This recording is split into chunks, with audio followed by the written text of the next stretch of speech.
Game changer நேயர்கள் அனைவருக்கும் வணக்கம். நான் உங்களுடைய காதல் மற்றும் குடும்ப சிறப்பு ஜோதிடர் ஈஸ்வரிங்க. இன்னைக்கு என்ன கொண்டு வந்திருக்கேன் அப்படின்னு பார்த்தீங்கன்னா, ஒவ்வொரு ராசி ஒவ்வொரு லக்னத்துல பிறந்தவங்க நம்ம இப்படிதான் இருப்போம், நம்ம இதெல்லாம் மாற்றவே முடியாது, நாங்கள் இப்படிதாங்க அப்படின்னு சில விஷயங்கள் இருக்கும் இல்லையா. ஸோ அதை பற்றி எனக்கு விளக்கமாக பார்க்க போகிறோம். காலச்சக்கரத்துக்கு 4ஆம் இடம் சொல்லக்கூடியது பார்த்தீங்க அப்படின்னா கடகராசி. கடகராசியில பிறந்து நீங்க எப்படி இருப்பீங்க? பொதுவாகவே வந்து பார்த்தீங்க அப்படின்னா சந்திரன் அதிபதியாக கொண்டது. சந்திரனை யாருங்க? நம்முடைய மனம் இல்லையா? ஸோ மனம் அப்படின்றது நல்லா இருந்துச்சு அப்படின்னாலே நம்ம ரொம்ப நல்லா இருப்போம். இதெல்லாம் கொடுத்து வச்சவங்க எடுத்து வச்சாலும் கொடுத்து வைக்கணும்னு பிறக்கணும்னா நம்மளாம் அப்படி பிறக்கணும்ப்பா அப்படின்னு சொல்றது மாதிரி முக்கியத்துவம் வாய்ந்த இடம் என்னன்னா, நமக்கு ஒரே இடம் தாங்க, ஒரே வீடு தான். அதாவது சந்திரனுக்கு எடுத்துட்டோம் அப்படின்னா கடகம் ஒரே வீடு தான், அதுக்கு வந்து 2 ஆதிபத்தியம்லாம் கிடையவே கிடையாது. அது மாதிரி முக்கியத்துவம் வாய்ந்த ஒரு நபர்கள். அம்மாவுக்கு வீடு வேற ஏதாவது இருக்க முடியுமா? அம்மா மட்டும் தானே. அம்மாவுடைய அன்பு, அம்மாவுடைய ஒரு ஸ்பரிசம், இதெல்லாம் வந்து எங்க போனாலும் கிடைக்காது இல்லையா. அது மாதிரி கடகத்துல பிறந்த நீங்க வந்து உங்களுக்கான ஸ்பரிசமே ரொம்ப யூனிக்குங்க. அது மாதிரி இந்த ராசி வந்து ரொம்ப ரொம்ப யூனிக்கான ஒரு ராசி. ஒரு அளவான ஒரு உயரம் இருக்கக்கூடிய நபர்களாக இருப்பீங்க. ரொம்ப ஹைட்டும் கிடையாது, ரொம்ப குள்ளமும் கிடையாது அப்படின்ற மாதிரியான ஒரு நிலை இருக்கும். ஸோ அதுக்கப்புறம் பார்த்தீங்கன்னா கொஞ்சம் உடம்பு பூசினாப்புல அப்படி இருக்கக்கூடிய தன்மை இருக்கும் உங்களோட இயல்பான நிலைகள். பொதுவாக வந்து நோ சொல்ல தெரியாது. அம்மா சாமி படவும் அந்த அதாவது என்னன்னா அட்ஜஸ்ட்மெண்ட்ஸ்ன்னு சொல்லுவாங்க இல்லையா. ரொம்ப ரொம்ப தன்னுடைய உறவுகளுக்காக அம்மா ஏதாவது ஒரு குழந்தைக்கு வேணும், ஒரு குழந்தைக்கு வேணாம், இந்த குழந்தை ஒரு மாதிரி அந்த குழந்தை மாதிரி பார்ப்பாங்களா? கிடையாது இல்லை. எல்லாமே என் குழந்தை, அவங்க எல்லாத்தையும் கரெக்டாக பார்க்கணும். இது வந்து ஒரு உணர்வுபூர்வமான ஒரு உயிரோட்டமான விஷயம். ஓகே. ஆனால் நம்ம இந்த ராசி லக்னத்தில் பிறந்தவங்க பார்த்தீங்கன்னா இயல்பாகவே வந்து பிரித்து பார்க்க தெரியாது, நோ சொல்ல தெரியாது. அதனாலேயே பிரச்சனை. என்னதான் செஞ்சாலும் அந்த நல்லவங்கன்ற பேரை மட்டும் வாங்கவே முடியாது அப்படிங்கிற ஒரு நிலை இருக்கும். பொதுவாகவே ரொம்ப ரொம்ப சென்சிட்டிவான கேரக்டருங்க. எல்லாத்துக்காகவும் நெலஞ்சு வளைஞ்சு கொடுக்குறது அப்படின்னு ஒரு விஷயம் இருக்குல்ல. ஒரு தண்ணி இருக்கு, மலை உச்சியில ஒரு ஊத்து பெருகுதுன்னு வச்சுக்கோமே, அந்த தண்ணி வந்து எப்படி அதோட வளைஞ்சு நெலஞ்சு அந்த இடத்துக்கு தகுந்த மாதிரி ஒரு மேடு இருக்கு, ஒரு பள்ளம் இருக்குன்னு அதோட ஒரு பாதையை வளைச்சிட்டு போதோ, அது மாதிரி இவங்களுக்கு வந்து நேரடியாக மூஞ்சிக்கு நேராக கூட ஒருத்தவங்க காயப்படுத்துறாங்கன்னு தெரிஞ்சா கூட சரி, போய் ஆமாம்லாம் என்னை காயப்படுத்திட்டாங்களே, அதுக்காக நான் எதிர்த்து பேசி அந்த உறவை முடிச்சுக்கணும் அப்படின்லாம் இல்லை, அட்ஜஸ்ட் பண்ணுவாங்க. இல்லை நம்மளால அந்த குடும்பத்தில் பிரச்சனை வர வேண்டாம், பார்த்துக்கலாம், அட்ஜஸ்ட் பண்ணுவோம் அப்படிங்கிற மாதிரியான ஒரு மனப்போக்கம் இருக்கும். சின்ன சின்ன விஷயத்தெல்லாம் ரொம்ப சென்சிட்டிவாக இருக்கக்கூடிய விஷயங்களை வந்து உணர்வுபூர்வமான விஷயங்களுக்கு எல்லாத்துக்கும் தனக்குள்ளே வந்து அடக்கிக்கிட்டு வாழ்றது எவ்வளோ பெரிய கஷ்டம் தெரியுங்களா. ஒவ்வொரு நாளும் அப்படி அனுபவிக்கிற பல பேர்கிட்ட எனக்குலாம் நைட்டு தூக்கமே கிடையாதுங்க. பல பேர் சொல்கிற விஷயம் ஓவர் திங்க். எனக்கு எடுத்தாலும் மனசு கஷ்டமாக இருக்குது, நைட்டெல்லாம் தான் பகலாக இருக்க மாதிரி இருக்குது, நிறைய திங்க் பண்ணிக்கிறேன், காம்ப்ளிகேட் பண்ணிக்கிறேன், என்னோட மனசு அமைதியே பட மாட்டேங்குது, கண்ணை மூடி நிம்மதியாக தூங்க முடியல, இந்த அளவுக்கு ஒரு காம்ப்ளிகேட் பண்ணிப்பாங்க. நிறைய பேருக்கு பார்த்தீங்கன்னா அந்த அன்பு எல்லார்ட்டையும் காட்டுற மாதிரி இந்த நாய்க்குட்டி வளர்க்குறது தான் ரொம்ப பிடிக்குங்க எங்களுக்குலாம். ஏதாவது பெட்ஸ் வளர்க்குறது எனக்குன்னு அது ஒரு மாதிரி ரொம்ப லவபுளாக ஒரு சில விஷயங்கள் மேலே நம்ம வைப்போம் இல்லையா. அந்த மாதிரி ஒரு பிரியம் வைக்கிறதுன்றது இவங்களுக்குலாம் அந்த பெட்ஸ் மேலே வைக்கக்கூடிய ஒரு பிரியம், ஒரு அலாதி பிரியமாக இருக்கக்கூடிய தன்மை இருக்கும். இயல்பாகவே வந்து பார்த்தோம் அப்படின்னா இங்கே வந்து குரு உச்சமடைகிறாரு. அப்போ பார்த்துக்கோங்களேன், ரொம்ப அதிகப்படியான ஒரு லோன்லி, ரொம்ப தனிமை அப்படிங்கிற ஒரு விஷயத்தை அனுபவிக்கிற மாதிரி இருக்கும். அந்த தனிமை தாங்க வந்து நிறைய கிரியேட்டர்ஸாக மாறுவாங்க. தனக்குன்னு அங்கீகாரத்தை உருவாக்கணும், நான் வந்து இப்படி இல்லை, இதை தாண்டி நான் செயல்படணும் அப்படிங்கிறது அந்த சமுதாயத்தில் ஒரு அந்தஸ்தோடையும் கௌரவத்தோடையும் வாழணும். பொண்ணாக இருக்கட்டும், பணமாக இருக்கட்டும், பொருளாதாரம் உயர்வாக இருக்கட்டும், இது அத்தனையும் தேடணும், ஒரு நல்ல நிலைமைக்கு வாழணும் அப்படின்னு ஆசைப்படக்கூடிய நிலை இருக்கும். நிறைய பேர் பார்த்தீங்கன்னா அம்மா வந்து எப்பவுமே ஒரு படிக்காதவங்களா இருந்தால் கூட என்ன பண்ணுவாங்க, குடும்பத்தை வழி நடத்துறது, கால்குலேட்டிவாக இருக்கிறது, எல்லாத்தையும் பார்த்து செய்கிறது, இது எல்லாமே இருக்குமா இல்லையா. ஸோ இவங்கெல்லாம் பார்த்தீங்கன்னா கடக லக்னத்தில் பிறந்தவங்க ஒரு சேமிப்பு அப்படிங்கிற ஒரு விஷயமும், தன்னோட பொருளாதாரத்தில் ஒரு உயர்வுக்கு என்னென்ன பண்ணுமோ, படிச்சிருக்காங்க படிக்கலை இதெல்லாம் தாண்டி உலக அறிவுன்றதை தெரிஞ்சுக்கிட்டு அதுக்கு தகுந்த மாதிரி தன்னை வந்து வடிவமைக்கக்கூடிய தன்மையெல்லாம் இவங்களுக்கு நிறையா இருக்கும். ஒரே ஒரு விஷயம் என்னன்னா, இவங்களாம் நட்பு வட்டாரங்கள்லாம் கரெக்டாக வச்சுக்கணும். நட்பு வட்டாரம் சரியா இல்லை அப்படின்னா தேவையில்லாத பஞ்சாயத்து அனுபவிக்க வேண்டிய சூழ்நிலைக்கெல்லாம் தள்ளப்படக்கூடிய நிலை இருக்கும். பொதுவாக வந்து கடக லக்னம் எடுத்துக்கலாம். இது வந்து ஒரு ஜல ராசின்னு சொல்லுவோம், நீர் ராசின்னு சொல்லக்கூடிய ஒரு அமைப்பு. தண்ணி என்னங்க பண்ணும், ஒரு டப்பாவில் ஊற்றினா டப்பாவுக்கு தகுந்த மாதிரி வடிவமைப்பு மாறுமா? அதே மாதிரி எடுத்துட்டோம்னாக்கா ஒரு பாட்டில் ஊற்றினா பாட்டில் இருக்கும், ஒரே இது வந்து ஒரு பவுலில் வைக்கிறோம் அப்படின்னா பவுலுக்கு தகுந்த மாதிரி மாறும். ஸோ அதனுடைய தன்னையும் வடிவமைப்பையும் ஏற்றுக்கக்கூடியது அப்படிங்கிற மாதிரி நிறைய பேருக்கு என்ன ஒரு பெரிய பிரச்சனை அப்படின்னா, எடுப்பார் கைப்பிள்ளையாக இருப்பாங்க. அவங்க சொல்கிறாங்களா ஓகே அக்செப்ட் பண்ணிக்கலாம், இவங்க சொல்கிறாங்களா அக்செப்ட் பண்ணிக்கலாம் அப்படிங்கிற மனநிலை இருக்கும். தனக்குன்னு ஒரு முடிவெடுக்க முடியாமல் தடுமாறக்கூடிய நிலை இருக்குது பார்த்தீங்களா, அது எவ்வளோ பெரிய கொடுமையான விஷயம். ஸோ இந்த காம்ப்ளிகேட் பண்ணிக்கக்கூடிய நபர்கள்லாம் யாராக இருப்பாங்கன்னா, நம்ம கடக லக்னத்தில் பிறந்தவங்களுக்கு இது ஒரு பெரிய பிரச்சனையாக இருக்கக்கூடிய நிலை இருக்கும். இன்னொரு பக்கம் பார்த்தோம் அப்படின்னா இந்த நீர் அப்படிங்கிற மாதிரி இவங்களுக்கு வந்து சென்சிட்டிவாக உணர்ச்சி பேசப்படக்கூடிய நிலை இருக்கும். டக்குன்னு இந்த கோவப்படுறதுன்றதை விட அந்த செவ்வாய் மனசுக்குள்ள கோவத்தை தனக்குள்ள வச்சுட்டு இருக்கும். ஒரு கட்டத்துல என்ன ஆகுங்க, வெளியில சொல்ல முடியாத மன அர்த்தத்தை வந்து உள்ள வச்சுட்டே இருக்கும். அதுவே என்ன ஆகும், ப்ரெஷரா மாறுமா இல்லையா. ஸோ இந்த மாதிரியான தொந்தரவுகள்லாம் எங்களுக்கு பெரிய பிரச்சனையாக இருக்கும். நம்ம எது அட்ஜஸ்ட்மெண்ட்டுன்னு கொண்டு போகிறோமோ, என்ன இருந்தாலும் சரி, யாரையும் மனசு காயப்படுத்தக்கூடாது, எந்த பிரச்சனையாக இருந்தாலும் நானே போட்டுக்கிறேன், எனக்கே வலிக்கட்டும் அப்படின்னு இருக்கவங்களுக்கு தான் ஒரு கட்டத்தில் எவ்வளோதான் டம்ப் பண்ணாலும் நான் எவ்வளோ அங்கே தாங்குவேன்னு ஒரு கட்டத்தில் வெடிக்கும் பார்த்தீங்களா, தாங்க முடியாத அளவுக்கு. ஸோ அவ்வளோ சீக்கிரம் கோவம் வராது. அவங்கள சீண்டி பார்த்துட்டு அவங்கள நீங்கள் நம்பிக்கை இல்லாத தன்மையில் அவங்க செஞ்சதை வந்து உதாசீனப்படுத்துறீங்கன்னு வச்சுக்கோங்களேன், பதம் பார்ப்பாங்க பாருங்களேன், விடிச்சாங்கன்னா தாங்க முடியாது. அடுத்து உறவாக இருக்கட்டும், எல்லாம் இருக்கட்டும் அப்படின்ற மாதிரி கொண்டு போகக்கூடியவங்களே இருக்கும். நிறைய பேர் பார்த்தீங்க அப்படின்னா நிலப்புலன்கள் அமைகிறது, சொத்து சுகங்கள் அமைகிறது, இது எல்லாமே ரொம்ப நல்லா இருக்குங்க. அதெல்லாம் வந்து குறையான்னு சொல்ல முடியாது. ஸோ எங்களோட மனம் சார்ந்த விஷயங்கள் மட்டும்தான் பிரச்சனை. நிறைய பேருக்கு நகை பணம் சேர்க்கணும் அப்படின்னாலும் நினைச்சாங்கன்னா கண்டிப்பாக சேர்த்துருவாங்க அப்படிங்கிற நிலையெல்லாம் உண்டு. அதே மாதிரி குரு சந்திரன் ரொம்ப லோன்லின்னு சொன்னப்போ கிரியேட்டர்ஸ் நிறைய பேர் கிரியேட்டிவ் இருப்பாங்க. கலைத்துறை சார்ந்த விஷயங்கள்ல ஆர்வ மிகுதியாக இருக்கக்கூடிய நபர்கள், வண்டி வாகனங்கள் போக்குவரத்தின் மீதான ஒரு அலாதி பிரியம்னு சொல்லுவாங்க. ஒன்றும் இல்லைங்க, அலைச்சல் பயணம் இல்லாமல் எங்கள் வேலைலாம் அமையாதுங்க, வேற வழியே இல்லை. டெய்லி ஏதாவது ஒரு இந்த வீடு பக்கத்தில் ஒரு ஆஃபீஸை மாற்றிட்டு போகலாம், இல்லை ஆஃபீஸ் பக்கத்தில் வீடை மாற்றிட்டு போகலான்னு போவாங்க. கரெக்டாக அங்கேருந்து ஒரு டிரான்ஸ்ஃபர் ஆகும். அடிக்கடி அலைச்சல் பயணம், இடமாற்றங்கள் சந்திக்கிறது, இது எல்லாமே எங்களுடைய இயல்பாக இருக்கக்கூடிய ஒரு நிலை இருக்கும். நிறைய பேருடைய நட்பு வட்டாரங்கள் அமைகிறது. ஒன்றும் இல்லைங்க, நட்பு வட்டாரம் அமைஞ்சா நமக்கு லிமிட் பண்ண தெரியணும்ல, அப்பெல்லாம் லிமிட் பண்ண தெரியாது. எல்லார்கிட்டையும் இயல்பாக பழகும். சொந்த செலவு சூனியம் வச்சுக்கிற மாதிரி என்னதான் பண்ணாலும் சரி, இவங்க இப்படிதான் அவங்க இப்படிதான், அப்புறமா வந்து ஒரு மனசுக்குள்ள வந்து குறை இருக்கக்கூடிய தன்மை, இது எல்லாமே இயல்பாக இருக்கும். அம்மா மீது அலாதி பிரியம் இருக்கும். வெளிநாடு வெளியூர் தொடர்பான விஷயங்கள்ல கனெக்டிவிட்டி ஏற்படுறது, இதெல்லாம் வந்து ரொம்ப நல்ல ஒரு தன்மையாக பார்க்குறோம். ஸோ இங்கே வந்து பார்த்தீங்கன்னா செவ்வாய் நிஜமாக நிறைய பேருக்கு உடல் ஆரோக்கியம் சம்மந்தப்பட்ட விஷயத்தில் மட்டும் பிரச்சனைகள் இருக்கும். உடம்பு வந்து உஷ்ணம் சம்மந்தப்பட்டது, அதாவது அடிக்கடி கோல்டு ஆகுது, சளி பிடிக்கிறது, ப்ரெஷர் டவுன் ஆகுறது, ப்ரெஷர் ஹை ஆகுறது, மனசுக்குள்ளே உள்ள போட்டோன்னா ஒரு பக்கம் ப்ரெஷர் ஏறவும் செய்யும் இறங்கவும் செய்யும் இல்லையா.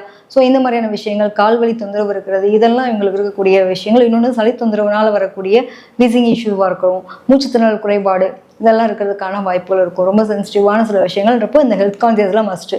அது மட்டும் இல்லாமல் பேக் பெயின், எலும்புகள் தொடர்பான விஷயங்கள், அதே மாதிரி அஜீரண குறைபாடு, இதெல்லாம் இருக்கிறதுக்கான வாய்ப்பு இருக்கும். ஸோ இந்த ஹெல்த் கான்சியஸ் அப்படின்ற விஷயத்தில் இவங்க ரொம்ப கரெக்டாக இருந்துட்டாங்க அப்படின்னா பெட்டராக இருக்கும்.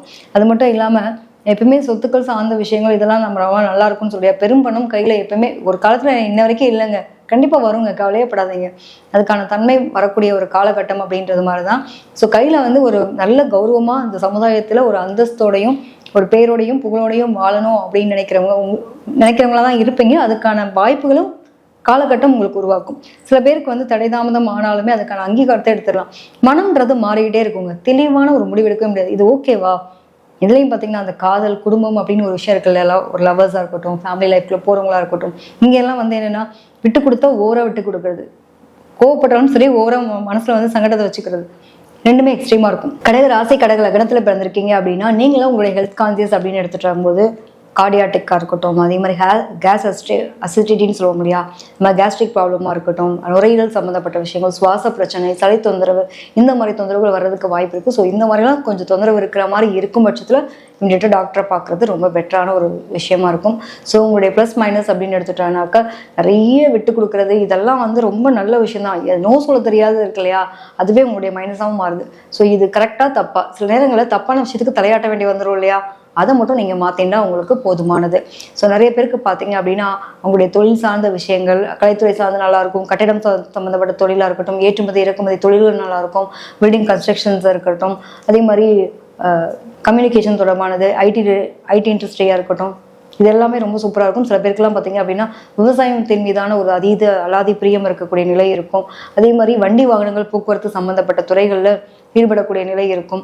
இது எல்லாமே உங்களுக்கான தொழில்களாக பார்க்குறோம். இதை தாண்டி சில பேருக்கு வந்து பார்த்தீங்க அப்படின்னா கடவுள் மீதான அலாதி ஒரு நம்பிக்கை, கடவுள் மீதான ஒரு பற்று இருக்கும். எப்பவுமே அம்மா மேலே பாசம் ஏதாவது குறையுமா, அது மாதிரி உங்களுக்கு வந்து கடவுள் மீதான ஒரு நாட்டம் அப்படிங்கிறது அதீதமாக இருக்கிறத பார்க்க முடியும். ஸோ நிறைய பேருக்கு வந்து கோவில்களுக்காக திருப்பணி செய்கிறது, கோயில் சம்மந்தப்பட்ட விஷயங்களை ஈடுபடுறது, இது எல்லாமே உங்களுடைய ப்ளஸ்ஸாக இருக்கும். அதே மாதிரி வந்து பார்த்தோன்னா நிறைய பேருக்கு வந்து ஒரு கல்யாண மண்டபம் கட்டணும், ஒரு இண்டஸ்ட்ரியல் ஏரியா கட்டணும், அப்படிலாம் ஒரு ஆசை இருக்கும் பார்த்தீங்களா. ஸோ அந்த மாதிரி ஒரு கட்டடங்கள் தொடர்பான விஷயங்கள் பர்டிகுலராக பார்க்கும்போது சுப நிகழ்வுகள் நடக்கக்கூடிய இந்த மாதிரியான அமைப்புகள், அது சார்ந்த பணிகள் ஈடுபடுறது. இப்போ வந்தெல்லாம் பார்க்குறோம்ல, ஈவெண்ட்ஸ் மேனேஜ்மெண்ட்லாம் நிறைய பேர் பார்க்குறோம். இந்த மாதிரியான ஒரு முக்கியமான ஈவெண்ட்டு, திருவிழாக்கள் நடக்கிறது, இதுலலாம் அலாதி பிரியம் இருக்கும். அதே மாதிரி ஈடுபடக்கூடிய சூழ்நிலை, எந்த ஊரில் இருந்தாலும் சரிப்பா, என்னோட ஊர் திருவிழானா நான் வந்தே தீர்வேன் அப்படின்னு சில பேர்லாம் இருப்பாங்களே, அந்த மாதிரியான ஒரு மனம் வந்து அதை நினைச்சு சந்தோஷப்படும். அப்படிங்கிற ஒரு நிலை மாதிரி எங்களுடைய மனசுக்கு ஒரு முக்கியத்துவம் கொடுக்கக்கூடிய நபர்கள் தான். ஸோ இதெல்லாம் ரொம்ப அழகா இருக்கும். அதே மாதிரி பார்க்கறதுக்கும் சரி ரொம்ப அழகானவங்களா, உடம்பு கொஞ்சம் புது புதுன்னு அழகாகவும் இருப்பாங்க, ரொம்ப பார்க்கறதுக்கு கவர்ச்சியாகவும் இருப்பாங்க. ஈர்க்கக்கூடிய நிலைன்னு சொல்ல முடியாது, கவர்ச்சின்றதை விட ஈர்க்கக்கூடிய நிலை அப்படின்றது இருக்கும். ஒருத்தவங்க கூட பார்த்தாலே வந்து ரொம்ப அழகா இருக்காங்களா, ஒரு மாதிரி ஹோம்லியா ரொம்ப பாசிட்டிவாக இருக்காங்க அவங்க பார்க்கும் போதேவும் அப்படின்ற மாதிரியான ஒரு அமைப்பெல்லாம் உங்களுடைய ப்ளஸ்ன்னு எடுத்துக்கலாம். ஸோ நம்மளோட லைஃப்பில் வந்து பார்த்தோம் அப்படின்னா முக்கியமான சில நிகழ்வுகள் நடக்கும்ல. ஒன்று நம்மளோட வண்டி வாகனங்கள் வாங்குறது, வீடு வாங்குறது, கார் வாங்குறது, அதே மாதிரி குழந்தைங்க சம்மந்தப்பட்ட விஷயங்கள், பிறக்கிறது, இதே மாதிரி வந்து கல்யாணம் திருமணம் சம்மந்தப்பட்ட விஷயங்கள், இது எல்லாமே வந்து நம்ம லைஃப்பில் நடக்கிறதுக்கு ஒரு ஈவெண்ட் மாதிரி முக்கிய முக்கிய நிகழ்வுகள் நடக்கிறதுக்கான வாய்ப்பு இருக்குது. என்ன மாதிரியான தசாபுத்தி காலங்கள் சப்போர்ட் பண்ணும் அப்படின்னு பார்த்தீங்கன்னா குருதசை, சந்திரதசை, அதே மாதிரி சுக்கிரதசை, சனி தசை, அதே செவ்வாய் தசை, இந்த மாதிரியான தசாபுத்தி காலங்கள் உங்களுக்கு மிகப்பெரிய சப்போர்ட்டிவாக இருக்க மாதிரியான ஒரு நிலையை கொடுக்கக்கூடிய தன்மை இருக்கும். அது மட்டும் இல்லாமல் மனம்ன்றது தெளிவாக இருந்துச்சு அப்படின்னா நம்ம என்ன வேணால் பண்ணலாம். ஸோ தெளிந்த நீரோடையே உங்களை வச்சுக்கோங்க. எப்பவுமே குழப்பமான நேரங்களில் நீங்கள் முடிவெடுக்காமல் இருக்கீங்க அப்படின்னா உங்களோட வாழ்க்கை ரொம்ப சிறப்பாகும். மனம் நினைத்தால் அது தினமுயனா ஒரு பாட்டு கூட பார்த்துருப்போம். அது மாதிரி தான் உங்களுடைய மனம்ன்றது தெளிவாக இருந்துச்சு அப்படின்னா நீங்கள் மிகப்பெரிய அச்சீவ்மெண்ட்ஸ்லாம் அடையக்கூடிய நபர்கள். இந்த தாங்க இருக்குது அமெரிக்கா அப்படிங்கிறது மாதிரி, இந்த தான் இருக்குது ஸ்பேசியஸ்லாம் ரொம்ப ரொம்ப பக்கத்தில் தான் இருக்குன்ற மாதிரியான ஒரு சூழ்நிலையை உங்களுடைய மனம் கிரியேட் பண்ணணும். அந்த மனசுக்கு மட்டும் நீங்கள் எப்பவுமே ரொம்ப வந்து துவண்டுட்டீங்க அப்படின்னா உங்களோட உள்ளம் தோண்டுதுன்னா அப்படின்னா உங்களோட உடல் சோர்வடையும். ஸோ உடல் சோர்வடைஞ்சால் உங்களுடைய இயல்பான நிலைகள் மாறும். ஸோ இதை வந்து ரொம்ப ரொம்ப தெளிவாக இருங்க. குழப்பத்தில் முடிவெடுக்கவே எடுக்காதீங்க, தீர்க்கமாக தெளிவாக முடிவெடுங்க. நிறைய பேருக்கு பார்த்தோம் அப்படின்னா மனம் தெளிவாகணும் அப்படின்னா நீர்நிலைகள் சார்ந்த விஷயங்களுக்கு போயிட்டு வரது ரொம்ப சிறப்பு. அது மட்டும் இல்லாமல் உங்களை பொறுத்த வரைக்கும் என்னென்னங்க, ஒரு வீட்டுக்குள்ளேயே இல்லாமல் ஒரு ட்ராவல் போயிட்டு வரீங்க அப்படின்னா ரொம்ப பெஸ்ட்டாக இருக்கும். நான் பொதுவாக சொல்வேன், நிறைய பேர் வந்து கடக ராசி கடக லக்னத்தில் பிறந்தவங்க வந்து அடிக்கடி நீர்நிலையங்கள் அப்படிங்கிறப்ப பீச்சாக இருக்கட்டும், நீர்வீழ்ச்சிகளாக இருக்கட்டும், அதே மாதிரி பழங்காலத்தில் இருக்கக்கூடிய நீர்நிலைகள் சம்மந்தப்பட்ட கோவில்கள் இருக்கட்டும், இந்த இடத்துக்குலாம் போயிட்டு வந்தீங்கனாலே முக்கிய முடிவெடுக்கணும்னு நினைச்சீங்கன்னா ஒரு டிராவல் போயிட்டு வந்துட்டு முடிவெடுங்க. நிச்சயமா அது உங்களுக்கு சக்ஸஸ் கொடுக்கும். குழப்பமான நேரங்களில் மட்டும் எந்த முடிவையும் எடுக்காமல் இருக்கிறது உங்களுக்கு சிறந்த ஒரு முன்னேற்றத்தை கொடுக்கக்கூடிய தன்மை இருக்கும். ஸோ உங்களுக்கு எந்த தெய்வ வழிபாடு ரொம்ப அனுகூலமாக இருக்கும் அப்படின்னு எடுத்துட்டிங்கன்னா நிச்சயமாங்க உங்களை பொறுத்த வரைக்கும் அம்பாள் வழிபாடு ரொம்ப ரொம்ப சிறப்புங்க. அது மட்டும் இல்லாமல் கடவுள் சார்ந்த விஷயங்கள் அப்படின்னு எடுத்துக்கும் போது நீர்நிலைகள் பக்கத்தில் இருக்கக்கூடிய முருகப்பெருமான் இப்போ எடுத்துட்டோன்னா திருச்செந்தூர் முருகப்பெருமான் வந்து ரொம்ப சூப்பராக இருக்கும். இல்லை உங்கள் ஊர்லேயே வந்து ஒரு ஆறு போடுது, அந்த ஆற்றுக்கு பக்கத்தில் ஒரு கோவில் இருக்குன்னா அந்த கோயில் வழிபாடுபடுங்க. அம்பாளாக இருக்கட்டும், அது ஒரு சிவனாக இருக்கட்டும், ஏதோ ஒரு கோவில் இருக்குனாலும் சரி, அந்த நீர்நிலை சார்ந்த பக்கத்தில் இருக்கக்கூடிய கோவில்கள் வழிபாடு எடுத்துக்கிறது ரொம்ப ரொம்ப சிறப்பு. ஸோ முருகப்பெருமான் கோயிலுக்கு போக முடியுன்றவங்க திருச்செந்தூர் பக்கத்தில் இருக்கீங்கன்னா அங்கே போயிட்டு வாங்க. அப்படி இல்லைன்னா உங்கள் ஊரில் ஏதாவது ஒரு நீர்நிலை சார்ந்த பக்கத்தில் ஒரு பழம்பெருமை வாய்ந்த ஒரு கோயில் இருக்குது அப்படின்னா அந்த கோயிலை போய் வழிபட்டுட்டு வாங்க. நிச்சயம் உங்களோட வாழ்க்கையில் மாற்றம் அப்படிங்கிறத பார்க்கலாம். ஸோ நான் சொன்ன இந்த கடக லக்னம் கடக ராசியில் பிறந்த உங்களுக்கு என்ன முறையான குணாதிசயங்கள் இருக்குது அப்படிங்கிறத நான் சொல்லியிருக்கேன். நாங்கள் இப்படி தாங்க சில விஷயங்கள்லாம் மாற்ற முடியாமல் இருக்குல்ல அப்படின்னு இருக்கிறத வந்து எத்தனை பேர் கரெக்டாக இருக்குது அப்படிங்கிறத நீங்கள் கமெண்ட்டில் போடலாம். அது மட்டும் இல்லாமல் பொதுவாகவே வந்து ரொம்ப ரொம்ப நல்லவங்க தான் சொல்லலாம். ஒரு அம்மா மாதிரியான ஒரு உண்மையான அன்பு கொடுக்குறவங்க போய் நம்ம அவங்க கிட்ட எவ்வளோ அடித்தாலும் தாங்குறாங்கன்றதுக்காக எப்போ வேணால் கத்திட்டே இருந்த முடியுமாங்க. ஸோ அவங்களையும் கொஞ்சம் புரிஞ்சுக்கலாம்ல. ஸோ கடகலகடம் கடகராசி ஒரு அம்மாவினுடைய உண்மையான அன்பு, அவங்களுடைய அன்பு ரொம்ப துரிதமானது, உண்மையானது. ஸோ அவங்க யாரும் ஏமாற்றக்கூடாதுன்னு நினைக்கிறது தவறு கிடையாது இல்லையா. எடுப்பார் கைப்பிள்ளையா மட்டும் நீங்கள் இருக்காதீங்க. தயவு செஞ்சு உங்களுக்கு நீங்கள் வளைஞ்சு கொடுக்கறது தப்பு கிடையாது. அது யார்கிட்ட எங்கே வளைஞ்சு கொடுக்குறோன்றது ரொம்ப கரெக்டாக இருக்கணும். ஸோ இதை மட்டும் இந்த நிறைகுறைகளில் இதை மாற்றிக்கோங்க. உங்களோட வாழ்க்கை ரொம்ப சிறப்பாக இருக்கும். ஸோ நான் சொன்ன பதிவுகள் உங்களுக்கு கரெக்டாக இருந்துச்சு அப்படின்னாலும் சரி, இன்னும் வரப்போகிற காலங்களில் இதை பற்றி பேசுங்க அப்படின்னாலும் சரி, இதெல்லாம் நீங்கள் கமெண்ட்டில் போடலாம். ஸோ தனிப்பட்ட முறையில் ஜாதகம் என்கிட்ட பார்க்கணும்னு நீங்கள் நினைக்கிறீங்க அப்படின்னா கீழ்கண்ட நம்பருக்கு தொடர்பு கொள்ளுங்க. நன்றி, வணக்கம்.